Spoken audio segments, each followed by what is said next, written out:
Jakio has been defeated. Just as I thought. What about the ninja? He knows nothing yet.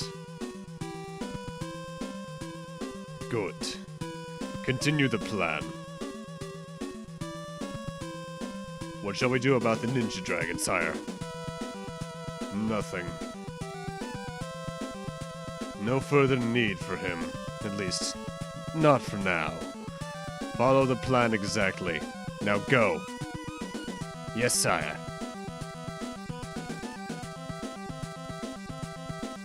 The time shall come. When the gate of darkness is cast open, all men shall kneel before me. All shall hail me, Ashtar, as their new master.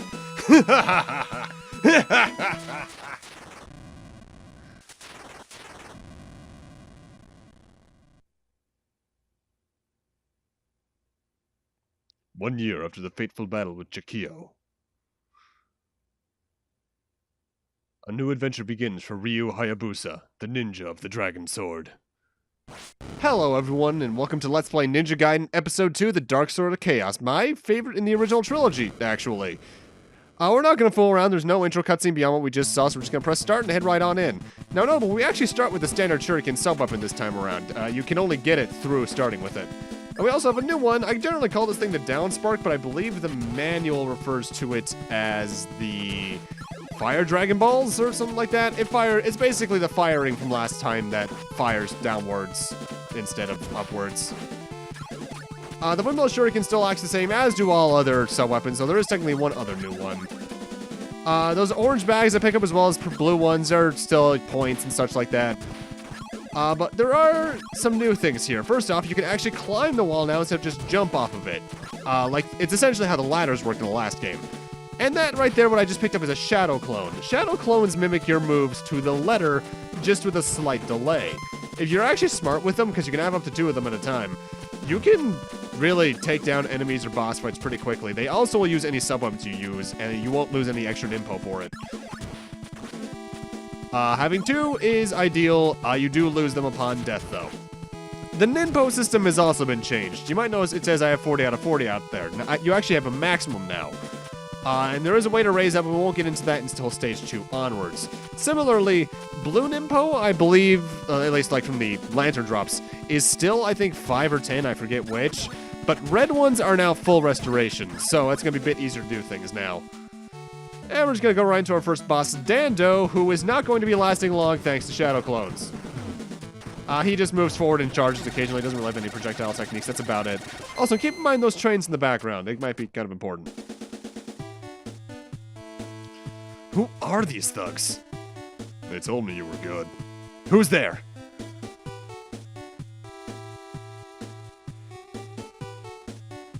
Go to the Tower of Lodja if you want to save the girl. You mean... Yes, Irene. No time to lose, Hayabusa. Move it out. But who are you? What the...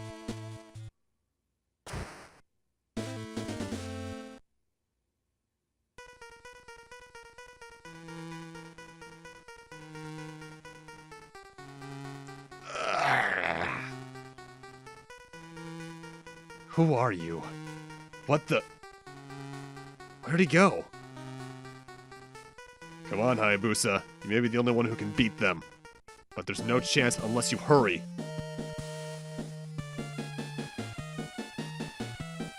The Tower of Lodja.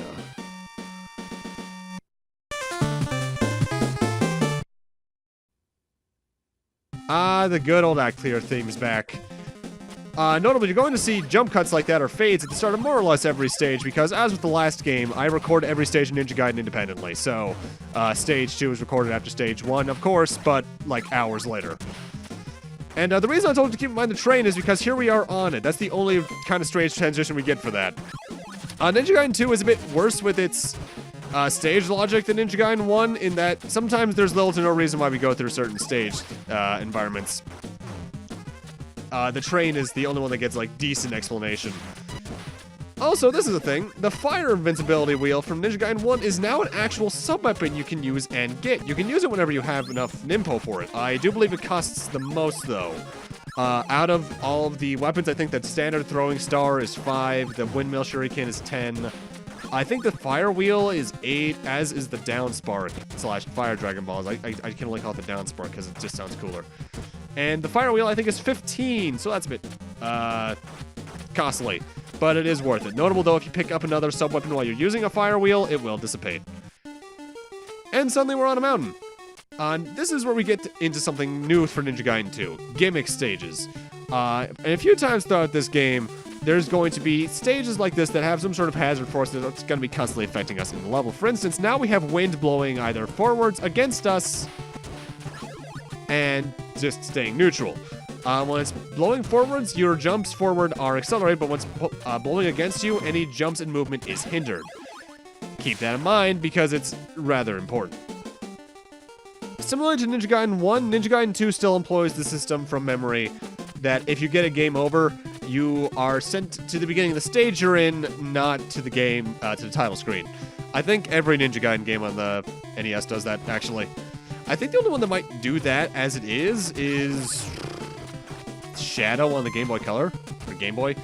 That right there was a very interesting thing. That scroll there raises your max Nimpo by 10. There was one in every single stage from Act 2 onwards, so you want to be on the look for them. Some of them can be in a bit of dickish positions, like slightly over bottomless pits or something, but they are all worth going after.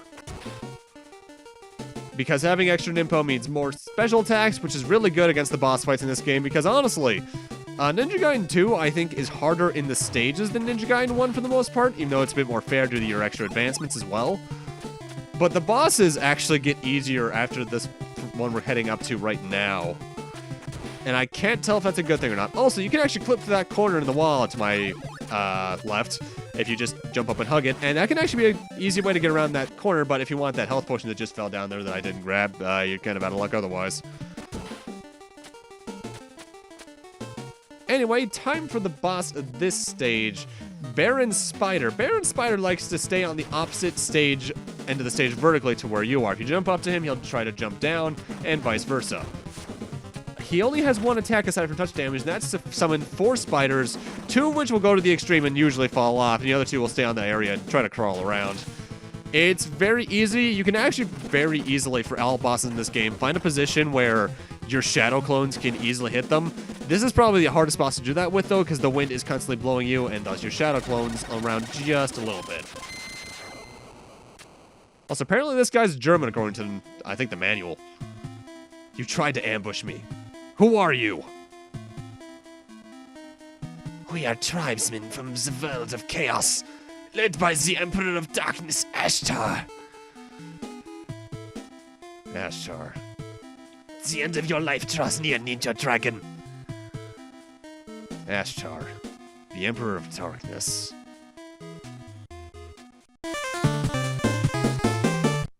Okay, we're just gonna end the conversation there. All right.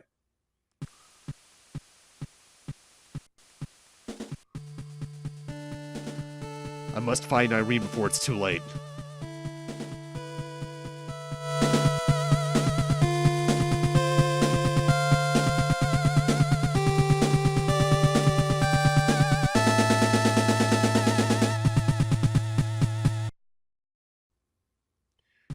Seeing that cutscene reminds me, something that Ninja Gaiden 2 has that I don't think Ninja Gaiden 1 had, that you can press the start button to skip cutscenes.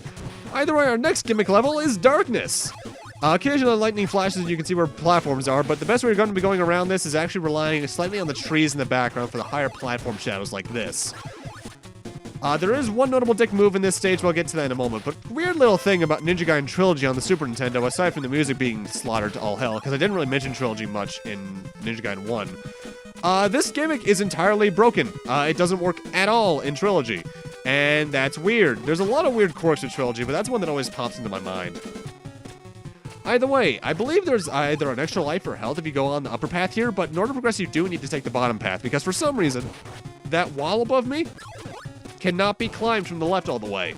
There's an invisible wall blocking your pathway, and it's not the only time the game does that. There's one other time that's also, actually, now that I think about it, a wall on the right. that you cannot climb all the way up. Obviously, be careful here because these are very thin platforms over death, but thankfully, they don't start introducing enemies like the crows until, I want to say, stage 4 or 5, because those are back from Ninja Gaiden 1. Now, one thing I should apologize for, because you've obviously seen it by now. The shadow clones, phantom clones, whatever you want to call them, they do flicker, and thus they might be inconsistent as to how they're seen. That's just something I can't fix because my recorder only records at 30 FPS. I probably should find a way to change that, but either way. Don't need to worry about it too much. Now, these platforms here are weird. These little singular platforms I'm on, there is a tendency, depending on where you jump on them, preferably more towards the left of some of them, that you'll basically just pop right off of them and fall. Whether or not that's to a floor or to your death, depends on where you are. More than likely it's to your death, though. I want to say that's because their hitbox doesn't technically take up their entire sprite, but at the same time, it feels like it's more of a per-platform thing. The down spark is a very good sub-weapon. In fact, honestly, I think I mentioned in Ninja Gaiden 1, but the fire wheel is probably one of the best sub-weapons to begin with, but the down spark is actually very useful in this game in particular because they structure things around it. Oh, hey, here's the birds. Oh, I was actually wrong. I guess I could consider this stage 4 because the environment changed so drastically. There's the Nimpoach boost tip for this stage, by the way. Now, one thing I have to compliment Ninja Gaiden 2 on again is the soundtrack. I think Ninja Gaiden 1 has a few more memorable tracks, though I say that during this stage theme, which I think is one of the most remixed themes in the franchise, because I think at this point it's almost considered Ryu's theme in some ways. I want to say it's called like Paris Rider? Yeah, either way. Okay, this enemy's weird. That enemy only shows up like 3 times in the entire game, and it always reminded me of Malth from the end of 1. I don't know why, it's just a similar look, and I guess the projectile helps too, but it's also the introduction of sometimes enemies in this game might take 2 or 3 hits, although what it really is you hitting a shield they have. They'll still die in 1 actual hit. And time for our next boss, who you can actually get through really quickly, but Funky Dynamite here actually decides to give me some issues for a few seconds. If you position your shadow clones just right, you can just take him down by comboing him, by making him fall to the ground like I'm technically doing partially right now. But in terms of what he does, he fires projectiles at you when he's in the air, but if you hit him, he'll fly down to the ground and launch some mines that try to hit you on the head. Ideally, you want to try and stand beneath the platform when you're hitting with a combo like this, though. Not very bad. I could have taken him out much more quickly, but yeah, I'm only human. Ryu! Irene, are you alright? I see you are still alive, ninja. What the?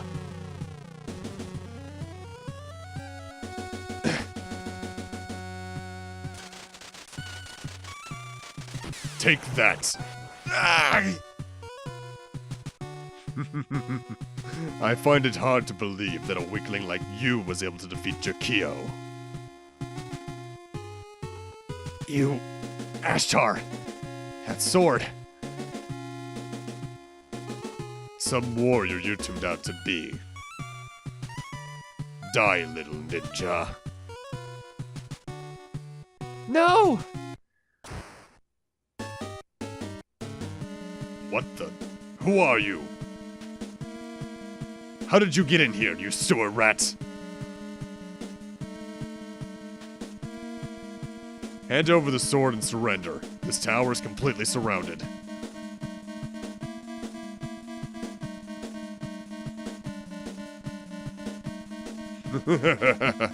If you want the sword, you'll have to follow me into the maze of darkness.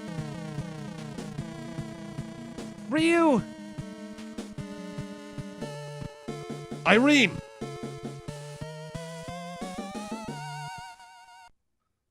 Well, that happened. But with that, I'm going to need to end this off here. Thank you guys for watching, and in part 2 I'll be heading probably into the Maze of Darkness, and I guess having a conversation with whoever that weird Duke Nukem looking guy is. See you guys then.